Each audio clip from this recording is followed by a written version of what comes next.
Thank you. Thank you. Please. Oh, you're too kind. I'm just like you. I'm just a normal person. All I want to say is it's the S101 300 watt from Neewer. It's really bright.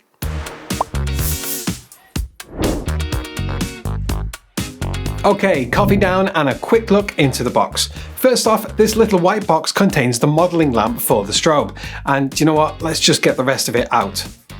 Better. You can remove the protective cover from the strobe just like this, screw in the modelling lamp, and around the outside is the main flash strobe bulb thing. That's a technical term. Included Bowens mount reflector, and I can confirm this is a full-size Bowens mount, so it'll take any of your Bowens modifiers and the kettle lead to provide power. That's the thing that makes this predominantly an indoor unit. You need mains power. Now obviously there are solutions to get portable mains power with a high capacity power bank, but yeah, this is designed for indoor, in-studio use. The test button works fine to test. One thing that was a little alien to me is that the power up and down buttons are on the opposite sides to what I was expecting. Left is up and right is down. Not a real biggie, but worth noting as it meant I kept switching it the wrong way when it was rigged, as at least with the setup that I have here with what came out of the box and what I had lying around, more about that in a minute, there's no way to adjust the power output remotely. Actually, checking out this modelling lamp, let's just kill that light behind me. If you look on the back, it might be a little bit out of focus, but if I press on the model lamp, the model button, that will turn on the modelling lamp. And when you test or when it fires, it does what a modelling lamp would do. But you can actually change the temperature of the modelling lamp. So if you hold down the model button for 3 seconds, as you can see, it's flashing there to L9. So L9 is the warmest and L1 is the coolest. It's not actually, I don't know. It says that it's coolest and warmest, but I personally think that it's not actually affecting the core temperature. I personally think it's changing the brightness of the bulb because, yeah. I mean, either way, it doesn't really matter with the modelling lamp because you're not actually getting your white balance off the modelling lamp, but it just changes the brightness, which is no biggie, but just know that L9 is the brightest and L1 is the dimmest. The recycle rate of the actual flash itself, although not really fast enough for bursting, is pretty quick, even on full power when you're doing a standard portrait, although that's going to make it a little bit difficult for what I have set to test up here in the cave. Remember that coffee? Let's get a shot of it. But first off, let's get set up. I haven't actually done an update on the space with all of the changes that we've made in the last year or so, but here's our new product photography setup. No more small rolls of paper, gaffer taping it up against the wall, simply 2 collapsible sawhorses, an IKEA worktop which used to be my desk, and a speed roller with white paper. Love it. So much easier. Couple of Neewer clamps to secure the paper onto the worktop. We do actually have quite a lot of Neewer stuff in here. And we're all set up. Onto the stand and yep, you guessed it, it's one of the C stands from Neewer. Hardly moves when the strobe is added, and then it's onto how to trigger the flash with the camera. Now you can run this in slave mode, so it will flash once it detects another flash going off, but we're looking for just one single source, as I'll explain about the shot we're looking to get in a minute. So thankfully, I played with off-camera flash a while back and got myself a set of cheap but effective triggers. Guess who makes them? So whipping out those, popping in some fresh batteries and making sure they're on the same channel, and that works.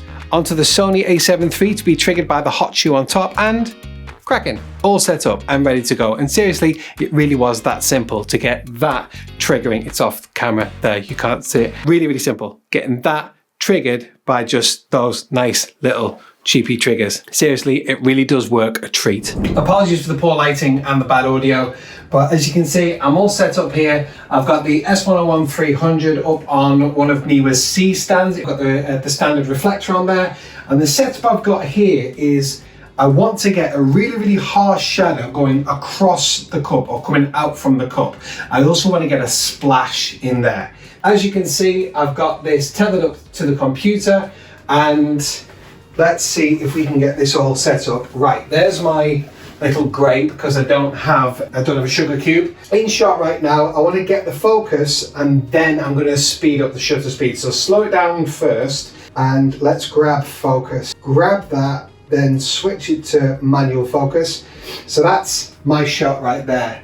Let's speed it up. I'm on F11 because I want everything in focus. Let's take it up to 100th of a second. Let's see how that comes out on screen. That doesn't look too bad, maybe a little bit overexposed. See if a 200th of a second will actually bring in the shutter a little bit too fast. You should see a little bit of a shutter at the top as the shutter's getting out of the way when the flash is fired. Yeah, just a little bit there. So let's creep it back down to 1/60th and fire it off. There you go. Okay, so yeah, we'll work with that. So I'm going to take this grape, I'm going to try and time it perfectly. If I do a burst on this, it will get it, but the flash won't fire at the same time. So here we go. This is the fun bit. Ready? 3, 2, 1. So straight into Lightroom, and out of all the images that I took, these 6 are the ones I'm going to play with. So there's my clean, no nonsense version. Then I've got this one. I started to get a fringing over the top here. I think it may have been the shutter speed was a little bit too fast, but we'll try and rectify that, as you can see here as well. But cycling through, you can see that I did get quite a few splashes, and the last one I just went all out, and I must have kicked the camera at some point, because between 5 and 6 there's a movement there, but we'll sort that all out. Synced all those up. I've selected the first one, select the M1, right click and edit in Photoshop. So we're going to start with this one, and this is going to be my base. So double click the background and then lock it, that one. So that's not moving at all, can't move it at all, and we're on to the next one. That actually does us nothing, so we'll get rid of that one. That's one less image to worry about. And I'll get that one. I want that little bit of a splash first, so double click that.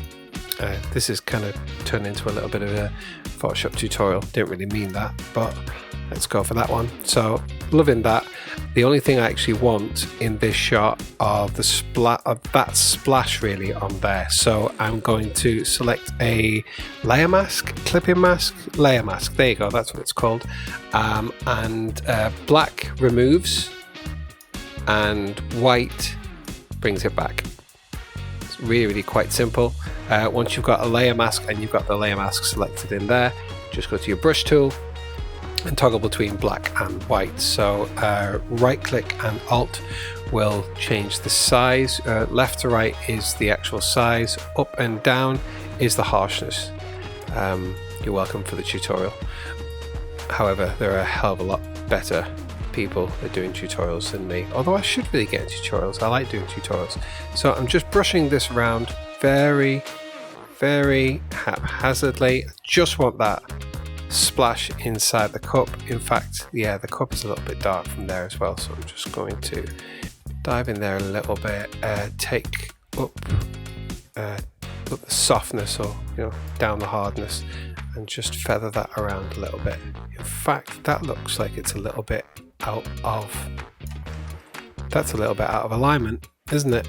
It's not quite the same. So I'm just selecting the actual image and just using my cursor. That's not right. That lines up nicely. Cracking. Back to my layer mask, back to my brush, and yeah, that's working right. So just it's not too soft now.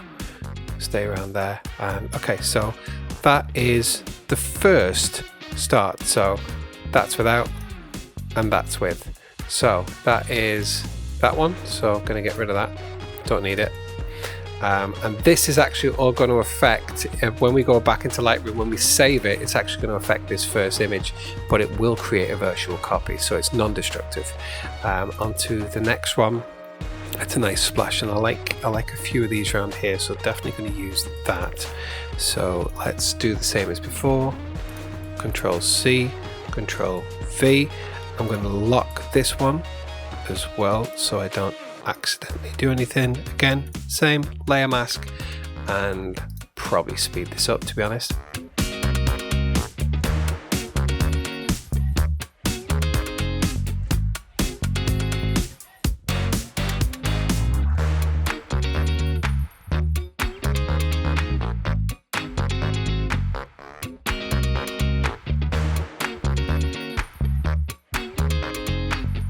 let's bring that back into Lightroom, and there's our composite. Now something like that with continuous lighting would have been really quite difficult. So there you have it, the S101 300 watt from Neewer. For your standard in-studio product photography or portrait shots, I'd say it's pretty much a steal. And with that said, my name's Adam, this is Musing of a Man, thanks so much for watching. I'll see you on the next one.